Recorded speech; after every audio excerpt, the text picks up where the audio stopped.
You've changed my world. Well, you changed it. We focused upon it and you caught up. Thank you. That's how it works. People say, oh, Abraham, I've been following you. And we say, we're following you. We're following you.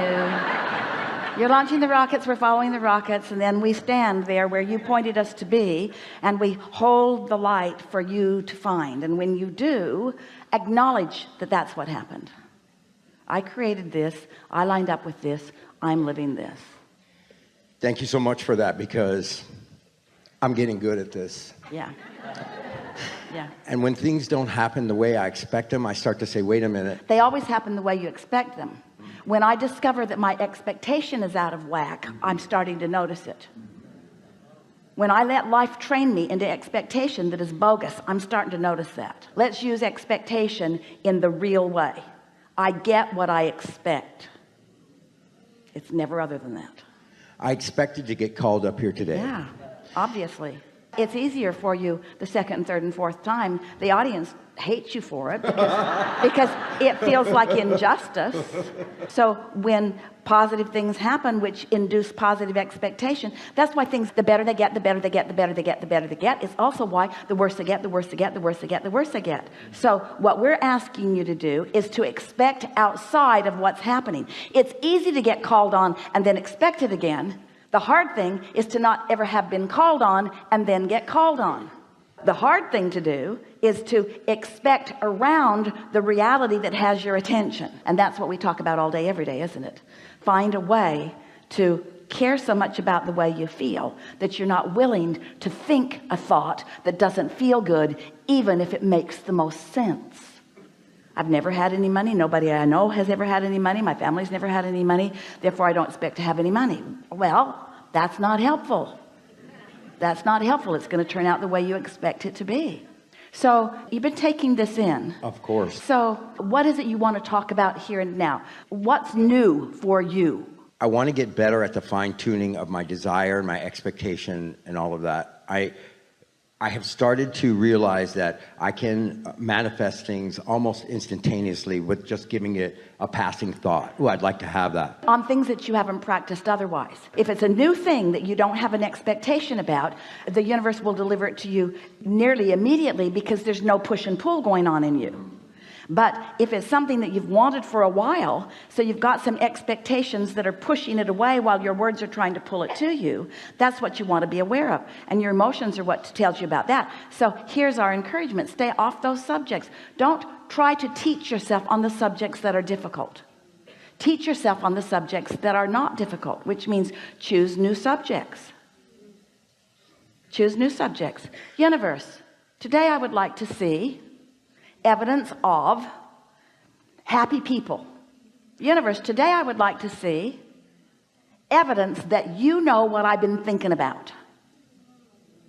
Universe, today I would like to see obvious motion forward for me on something where I haven't been moving forward on before.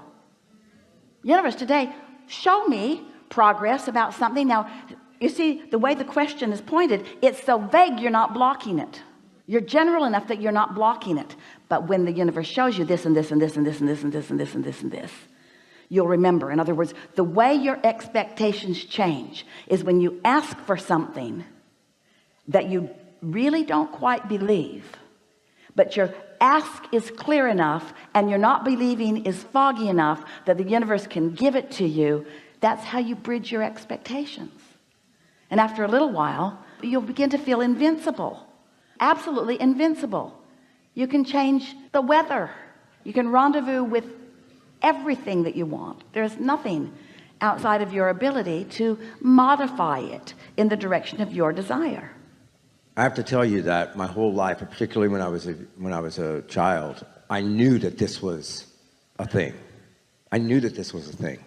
When I would see movies like Harry Potter or things with magicians or things like that, I knew that there was something to that. I knew that there was something to, I can create from my mind.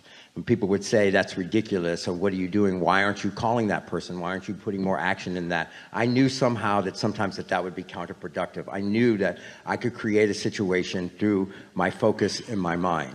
And so I'm so grateful to finally have manifested you into my life to show me that that is in fact true. I had given up on a lot of things coming in my life. And by the way, I'm an actor too. It seems to be a theme today. But that was such a huge thing for me, that there was a block there. And I have to say, since I found you last year, things have really started to change, particularly in the last 6 months. I now sorry.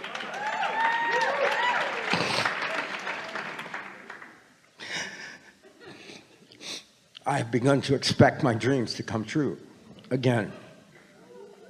I wanted them so bad, but I realized that wanting them so bad almost made them out of reach. So now when I think about my desire to get a role or be on a show or whatever, I try to, and you'll tell me if this is correct or not, I try to bring that down to something that is closer to something that I manifest like that. I said, oh, of course I'd be calling for that. Of course I could get a part on that show. Of course I'm a good candidate for that movie. And that actually has started the gate to open where people are calling me in. When my agent tells me about a project, I will say to myself, and I don't say it to him, I'm going to get called in on that. I'm going to get called in on that. And I follow the impulses that come to me when I'm feeling good. So everything that you said here, really good. There's one tiny little bit of fine-tuning that we want to give you. And everyone's right here close with you, and so they're going to benefit from this too.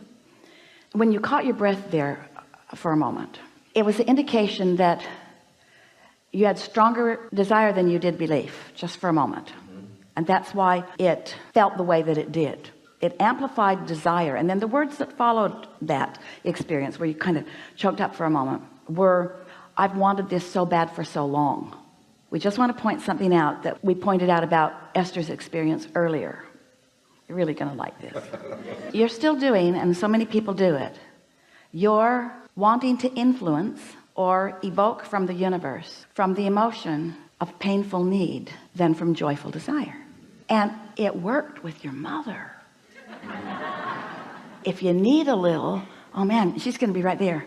Humans sort of train you that way, to be just needy enough. But there's a power that's greater than that you want to practice. You want to come from love, not need. From love, not need.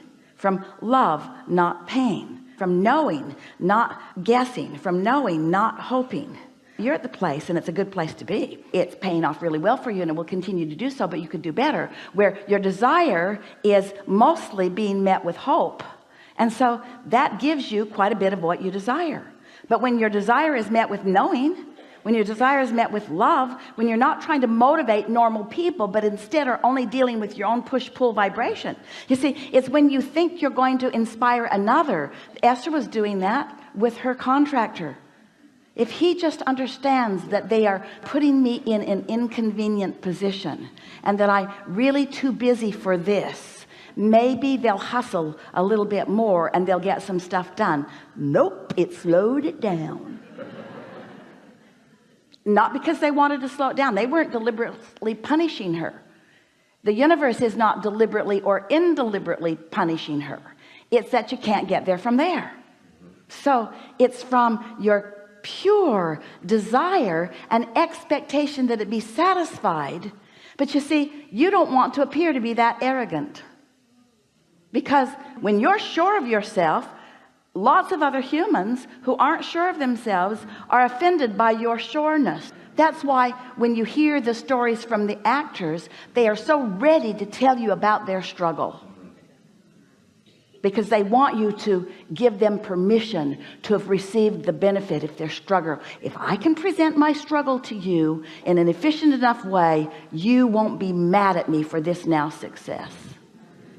And a lot of you are doing that in a lot of ways, because you're humaning, and because you're banking upon what other humans are doing, because they seem like they're the ones that are casting and calling, and it feels like they hold all the cards, but they don't hold any cards. You hold all the cards in your calling and refusing, in your push-pull. You hold all the cards, and you just caught yourself in that little holding something back that you really wanted. It was like wanting to evoke just a tiny little bit of sympathy from the universe, who will then shine a light on you more kindly. You kind of get what we're talking about? When the universe can't change the kindliness of the light that is shining, because it couldn't be a more kindly light. The universe couldn't want more for you or believe more in you. Your inner being, which is what you're wanting to sync up with. Think of your inner being as your true agent, as your true employer, as your true holder of all the cards and all the goodies. Your inner being holds it all, and know you've got the part. You've got the part. It's a slam dunk. It's a done deal. Your inner being says yes, yes, yes, yes, yes, yes, yes, yes, yes. So who is it that you're pleading with? Those who hold no power. And in pleading with those who hold no power, you hold yourself in an expectation where you don't let in the power that your inner being's already laid out for you. It's the best we've ever said that. I get that. And that, what you saw a few minutes ago, is from me practicing that. You know, the more I would feel about something, I felt like the closer I was bringing it to me. But because of your teaching, it's like what I was talking about earlier, trying to bring that down to where it feels like the next logical Jerry said, step. and this is wisdom, put your basket out there far enough that when you hit it, you're thrilled by it, but not so far you don't believe it. So that's some of what you're talking about. Yeah, but and I have to let go of that feeling being a feeling of creation, because that's not the feeling of What do you creation. mean? That feeling of like we're almost about to cry, you get emotional, I want this so much. You know, it's got a lot of resistance in well, it, there's like you were nothing saying. wrong with it, because it does indicate the power of your desire. Okay. But it also indicates the power of your resistance. When you're demonstrating the power of your desire with no resistance, you're just obnoxious. You're just sure of yourself, and you're just worried about nothing. And you're just anticipating wonderful things, and you're walking around just waiting for the next thing to reveal itself to you, and you're ready for the revelation, and you're eager every day. Esther used to wonder, because we said so often the universe will surprise and delight you, and she thought, how can that be? I can get how the universe can delight me, but why would it be a surprise if I create my own reality? And if I put each and everything in my vortex, then why am I going to be surprised? And we say the timing of it is what surprises you.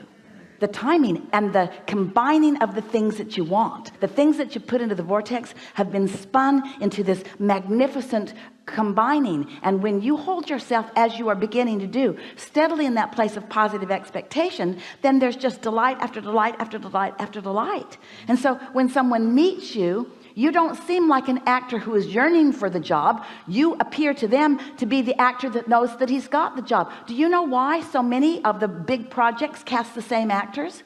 Because once they've been cast, they expect to be cast. So it seems like they only pick from them, or they mostly pick from them. But it's a vibrational thing. It's not like that. It's a vibrational thing. Of course, it's easier to expect it when it's happened to you. We started this conversation with those words. But you can, by understanding the laws of the universe and by demonstrating to yourself all day, every day, that you hold all the cards, you can then be that person who just expects things to go the way you want them to. Esther wants to say to her contractor and to the guy that's doing the gas pipe and to everybody else that's involved in any project that has anything to do with her, things always work out for me, so we're going to have a lot of fun together. Things always work out really well for me, and I bet they work out really well for you too. And want to be fun for things to work out for the two of us while we're involved with each other. Isn't that a nice way to be? Things always work out for me, which means I always star in successful movies. Things always work out for me, which means I always join really good teams. Things always work out for me. Things go really good for me. I have vibrational winningness going on, is really what you're saying. And people want to hook up with that. That's why confidence is attractive to others. That's why coattails are a thing. When you're sure of yourself, everybody wants in on it. And when you're timid, if you're going, people think, anybody else more sure of themselves? Hey, doctor, I'd like you to remove this whatever it is that I don't want in my body.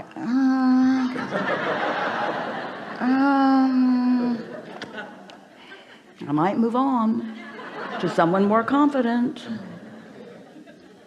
Good enough? Yes. Really good. Thank you so much.